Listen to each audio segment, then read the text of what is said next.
Bonsoir, dans les titres du JT de ce 16 mai. Les législatives et le bal des candidats à la préfecture. Une centaine de prétendants se sont déjà inscrits, un record. Une marche contre l'oubli. Les parents d'Adrien se mobilisent 3 ans presque jour pour jour après la mort de leur fils tué d'une balle en pleine tête. Enfin, coup d'envoi des Nuits Sonores. Le festival fête cette année ses 10 ans. Dès cet après-midi, des ateliers pour les enfants étaient proposés. Mais on débute ce journal avec un mot sur la composition du gouvernement qui tarde à être annoncé. Prévu pour la fin de la journée, les noms des ministres devraient finalement être dévoilés dans les minutes qui viennent. Et parmi ces noms, sans grande surprise, il devrait y avoir celui de Najat Vallaud-Belkacem. L'adjointe de Gérard Collomb, proche de Ségolène Royal, devrait occuper un poste de ministre délégué à l'égalité des chances, égalité des territoires. Nous reviendrons bien sûr sur cette annonce du gouvernement dans nos prochaines éditions. Politique toujours, c'est la première étape qui marque le début de la campagne des législatives, le dépôt des candidatures à la préfecture. Depuis lundi, ils sont nombreux à défiler, pas moins d'une centaine déjà enregistrés en seulement 2 jours. Alors quelles sont les démarches à suivre pour les prétendants à l'Assemblée nationale? Réponse de Jean-Marc Roffin. Bonjour, merci beaucoup. Depuis lundi matin, la préfecture constate un véritable rush des candidats aux législatives pour déposer leur dossier. Il y a eu une très forte affluence dès les premiers jours, puisqu'on a 50 candidats par jour. Jusqu'à la clôture de vendredi en fin d'après-midi, ce bureau ne va pas désemplir puisque l'on attend une dizaine de candidats sur chacune des 14 circonscriptions du Rhône.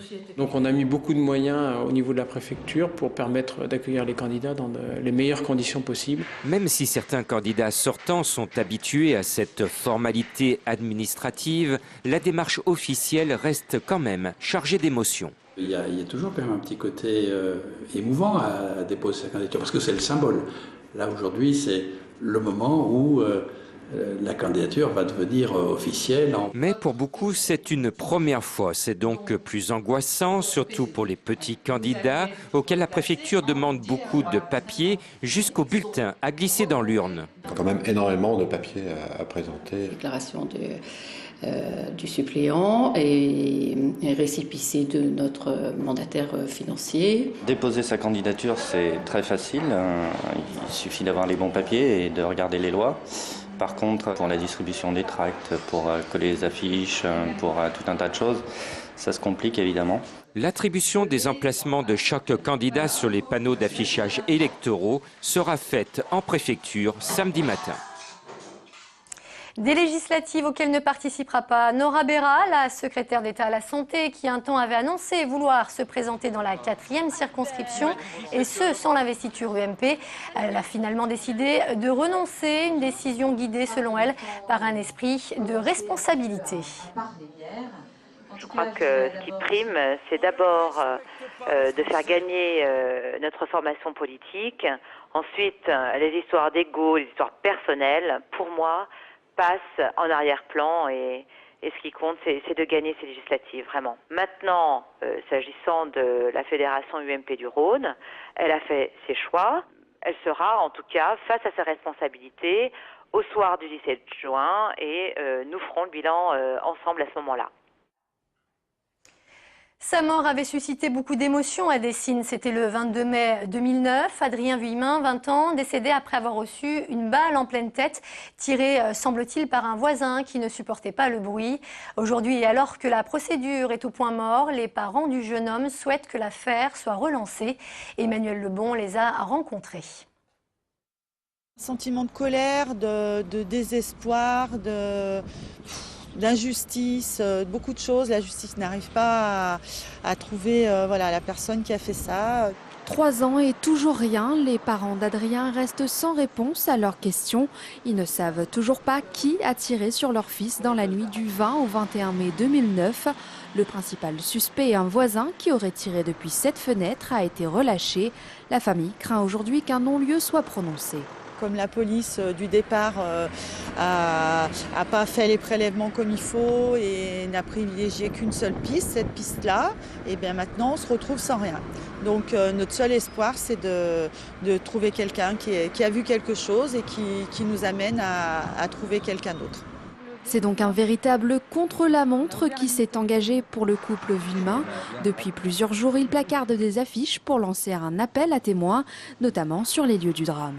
On lance un appel à témoins pour savoir s'il y a quelqu'un ce soir-là qui était sur un balcon, qui passait avec une voiture ou n'importe quoi, qui peut nous donner le moindre petit indice sur cet événement. Lundi, ce sera donc le 3e anniversaire de la mort d'Adrien.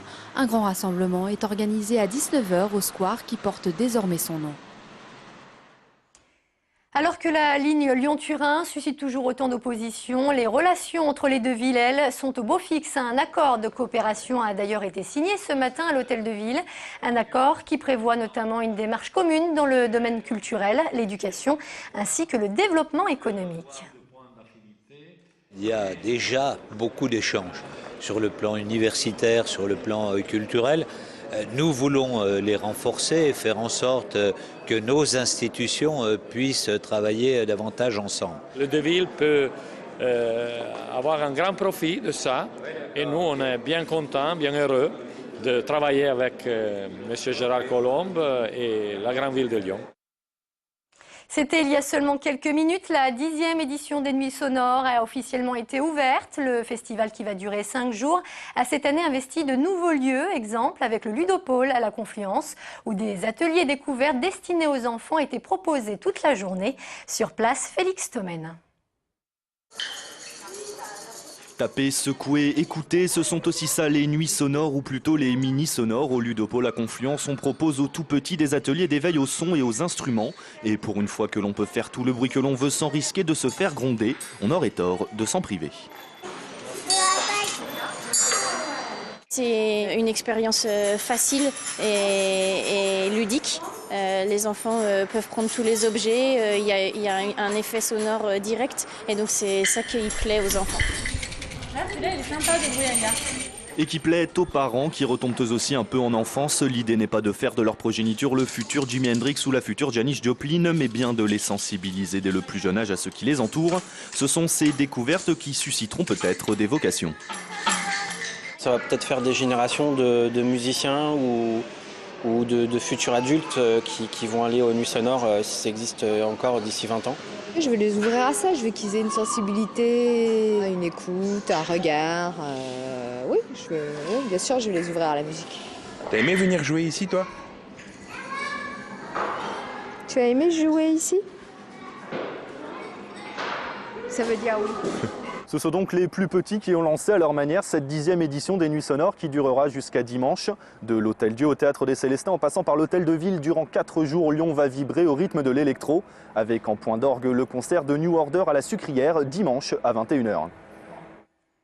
Une édition 2012 qui démarre donc en fanfare et pour le lancement des festivités, le festival a choisi rien de moins que le pape de la musique électronique lui-même, Jean-Michel Jarre. Le compositeur lyonnais a participé cet après-midi à une session de création musicale. Il a d'ailleurs réalisé un morceau spécialement pour le festival intitulé Gone.